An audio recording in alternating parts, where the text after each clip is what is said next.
Sa iba pang mga balita, sa pag-usbong ng digital media ay tila unti-unti na rin pagkawala ng mga dyaryo sa kalsada. Ngunit sa Baguio City, mailan pa rin tayong makikita.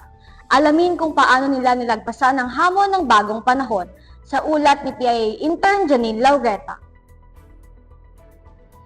Ang mabilis na pagbabahagi ng impormasyon at pakikipag-usap gamit ang mga cellphone ay nagiging posible dahil sa paglaganap ng digital at social media. Ngunit kasabay nito ang unti-unting pagsara ng mga print media companies sa mundo at sa ating bansa. Kabilang na ang pinakamatagal na dyaryo ng Baguio City, ang Baguio Midland Courier. Ngunit sa kabila nito ay nakikita pa rin ang iba't ibang dyaryo sa Baguio City tulad ng Zigzag Daily, Herald Express at Amyanan Ngayon.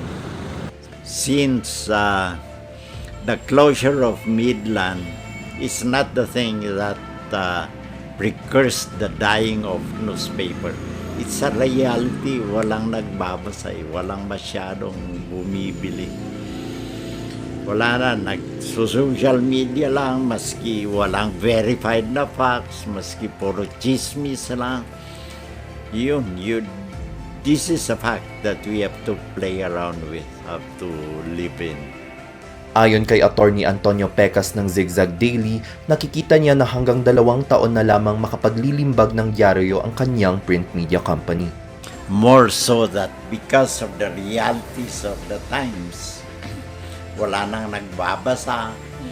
Mga tao ngayon, they don't know how to read, they don't know what's good reading material or not.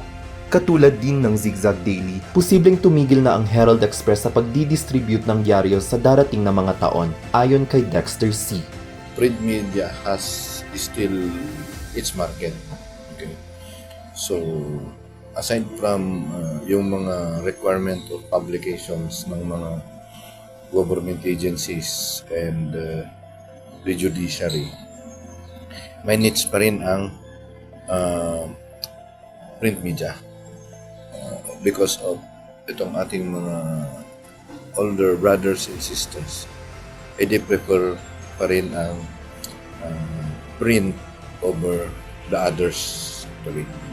Print, the traditional forms of media, print and radio. So,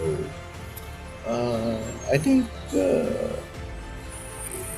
it's not dying, not now, not in 5 years. But it might be, but we have to deal with the situation. Publishers will have to deal with the situation that will transpire in a case-to-case basis. So now, what is happening right now is the print media is embracing social media platforms in order to be competitive and be relevant.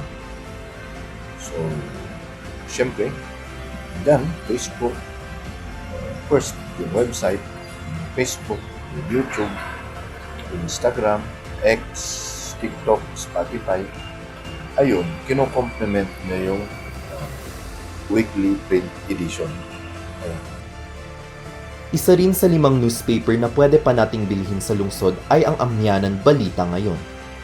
Nakalulungkot nga lang po isipin na sa pagkakaroon po ng Wi-Fi, itong tinatawag nating internet, ay nagkaroon po ng naapektuhan po talaga ang newspaper.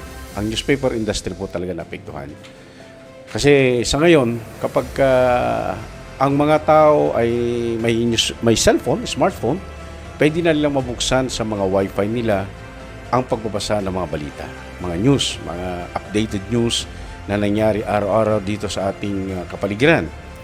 Malaki man ang hamon na kinahaharap ng print media sa ngayon, patuloy pa rin sila sa pagpapahayag sa mga komunidad ng mga makabuluhang balita at impormasyon. Sa panahong mas kailangan ng publiko ang pahayagan, sama-sama nating silang suportahan tulad ng pagsusuporta ng ating mga pahayagan sa demokratiko, maaasahan at mapapagkatiwalaang pamamahayag. PIA SLU Intern Claude Caniteng para sa PIA News Cordillera.